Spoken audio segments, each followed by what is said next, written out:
Hi, how's it going? I am just moving things around a little bit with my YouTube channel. So I started the podcast, and that's going to be a little more polished. It's going to be a little longer.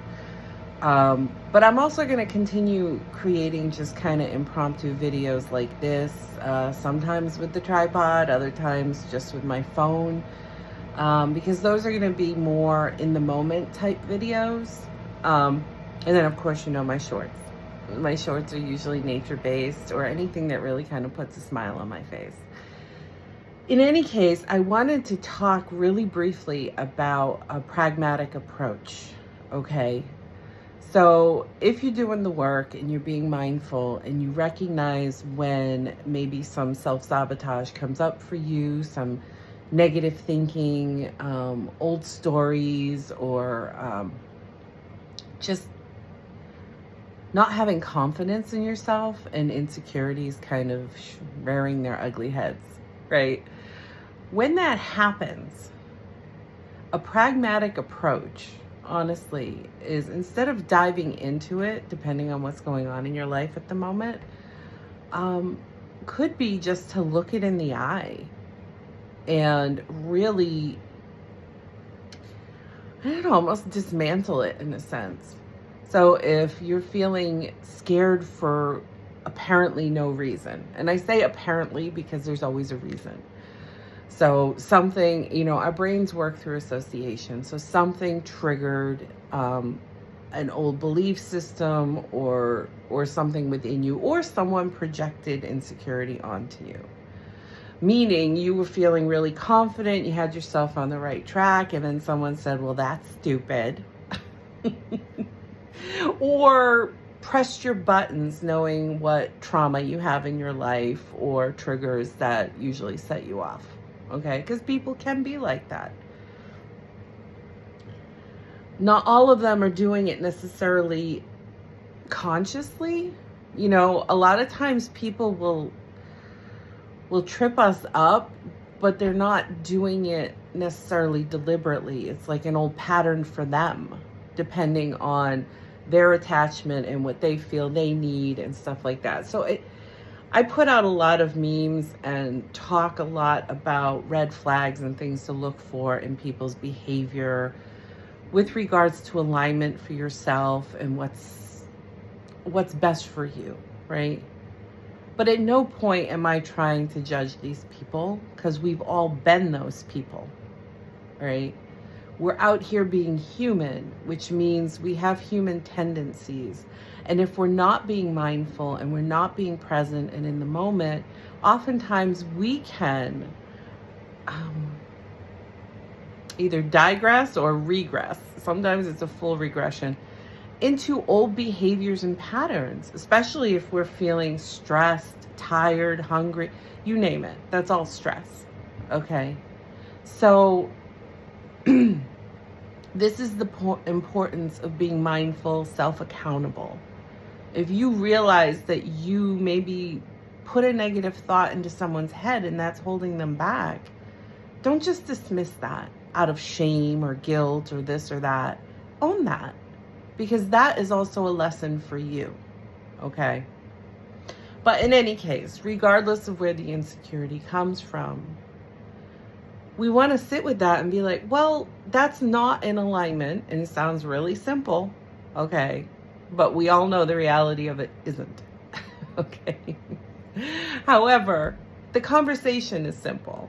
The believing it isn't necessarily as simple, but it's really just kind of simply saying to yourself that I acknowledge that I'm feeling a little fearful right now or insecure or whatever, but is that in alignment with my goal? Chances are the answer is going to be no, right? Because if your goal is to put yourself out there in some capacity or share information or have a conversation, and then all of a sudden your brain starts looping down with what could go wrong and all this other stuff, okay?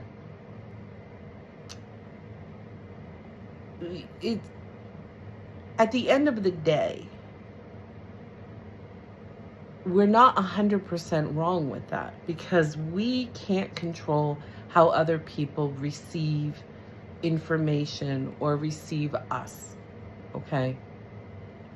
So no matter how many skills you use or how much you present yourself in a professional manner or in a way that you're proud of, there's no guarantee that the other person is in a place where they're able or willing to receive that. Okay? That's important to know. However, we don't want to torture ourselves with the what ifs, because this isn't a technical number. I'm just throwing it out there. But let's say 7 times out of 10. Okay? It's a moot point. The worst case scenario never plays out in the 7 times or whatever. Again, it's not a technical fact or number, but a lot of times it works out in some sense. And therefore, you ended up wasting your present moment on worry and concern for a outcome that never happened. So you, in a sense, made it happen because you sat with the same discomfort as if it did. And there are people that will say, well, that prepares you. No, it tortures you. That's suffering. Unneeded suffering 7 times out of 10. Or whatever number you want to go with. The point is there's always the hope that it will be different. And that's where discernment comes in. Be discerning. If you are going to have a conversation with somebody, are they someone in alignment with the energy you're putting out there? Sometimes we want them to be because of attachment, right? Maybe we believe in somebody and we want them to show up in a certain way because we know they have it in them if they would only show up that way, right? That's not the same thing as being in alignment. That's wishful thinking and hope, and oftentimes coming from your own willingness to show up that way. Okay? This is one of the things that I talk about sometimes, about deal with people based on how they're showing up in the energy they're holding now, not in the words, not in the promises, not in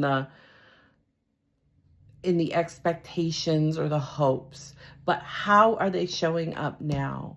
And that's what you base your choices on. And it does not have to be all or nothing.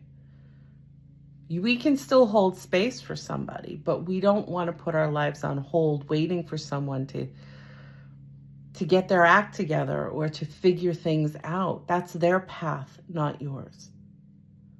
And sometimes that comes with the cost of pain, especially when you can see so clearly how much better they could have it or be if they only showed up for themselves. But that's a whole process. And this is why we as people need to go within ourselves and show up better. And that will, in a sense, inspire other people to do the same. And there will be people that won't, regardless. And that is not yours to control. None of ours.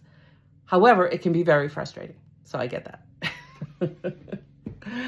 But ultimately, your happiness is your responsibility, and not torturing yourself is part of that. Okay? And this is why being mindful, self-accountable, and sitting with those things. And then if you have the time, dig deeper, do some shadow work. Why do I feel this way? Where is this coming from? And things like that. But in the moment, sometimes we don't have that length of time to sit with it and dissect it on such a level.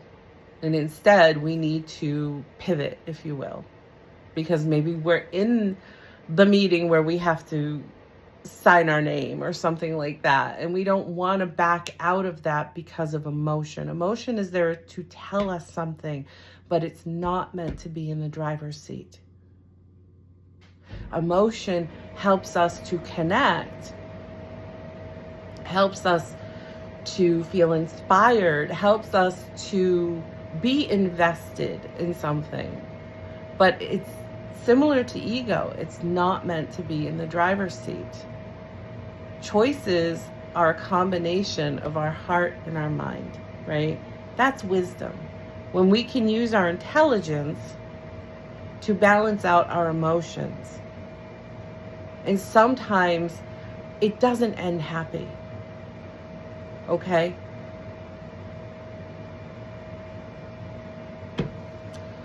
But that's a whole nother conversation, I guess. But in the moment, a tangible thing is to really just call it out like you would a situation or a person if you feel confident enough to do so. It's call it out like, ooh, this insecurity came out of nowhere, or I was anticipating it. And here it is, and now I'm going to tell you, I've already thought this out. I was already on board with this. This insecurity that's coming up right now is not telling me anything different than what I have already considered. Now, if it is, that's a different scenario, okay? But typically, an insecurity is not a brand new thing, okay? It's something that you've sat with or that you've experienced throughout your life, which means if you finally get to a point where you're feeling confident about a choice, you have already considered those insecurities. You're just not sitting in the minutia of them in the moment that you're looking to make the choice. So if that comes back up for you, it's easier to kind of say, I've already considered you. I'm not going to feed you. I'm going to trust myself enough to know that if I've come to this conclusion, that I've thought a lot of things out already, and I have already considered you. So I'm going to dismiss you for what you are, an insecurity, an old belief system that I'm working at changing, right? It's going to be different for most people, but at the end of the day, that's a pragmatic approach of dealing with it in the moment. Just because it comes up for you doesn't mean it's true. It just means it's an old way of thinking, and the mind isn't ready to let that go. That's part of the process. It is. Things come back around, and how we sit with that or deal with that or work with that speaks to our progress in whatever goals we're working towards. All right, so that's enough of me. I hope you have a great day. I'm still trying to figure out the timing of the podcast. I was actually out in California on a trip with some friends, and it was awesome. So I had filmed a couple videos, and I released them in my podcast, which hasn't been moved to any other platforms at this point in time. All things that will come in time. But in any case, these types of videos you'll still see weekly. And then on the weeks or the timing that I do the podcast, that will probably be in lieu of. Or I might even place these out there, more often, depending on how often I'm inspired to do so. So if you're interested, stick around, come back around, hit the bell button so that you get notified when a new video comes out. Please don't forget to like and subscribe, because that helps with getting the information out there for whoever is in alignment with it and could use it. I guess that's it. I hope you have a great week, or what's left of this week, and I'll talk to you soon. All right. Bye.